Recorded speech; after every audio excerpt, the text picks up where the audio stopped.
Umpire একদম রাগ করে 6-এর সাথে 7 যোগ করে 10 দিয়ে দিয়েছে, আমরা জিতে গেছি। তো বাংলাদেশের বন্ধু দরকার একটু হাসছে, বলে যে আমাদের একটা খেয়ে ব্যাটস চলছিল, এক বলে আমাদের 10 রান দরকার ছিল জয়ের জন্য, এক বলে কয় রান? ও ব্যাটসম্যান ছিল আমাদের মাশরাফি বিন মুর্তজা।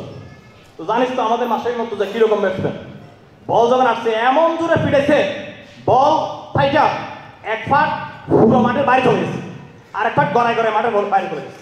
তো মাঠের বাইরে চলে গেছে 6, গড়ায় গেছে 4, আর এসে কত?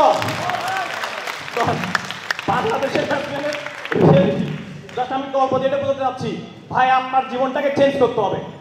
আপনার জীবন বাইরের কেউ এসে চেঞ্জ করে দিবে না, বিদেশি কেউ এসে আপনার জীবন চেঞ্জ করবে না।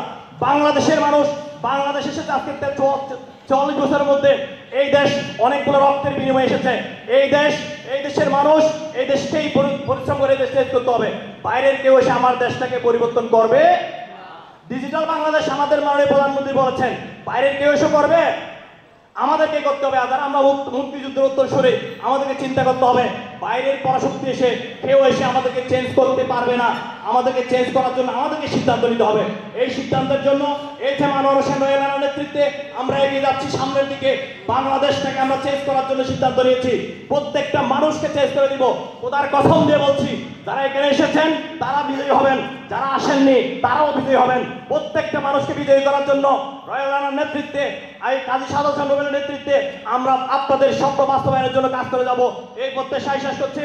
আল্লাহ হাফেজ। এক্সিডেন্টে হোক আমাদের জীবন, এক্সিডেন্টে হোক মরণ, এক্সিডেন্টের মাঝে আমরা বেঁচে থাকবো এই প্রত্যাশায়। আসসালামু আলাইকুম।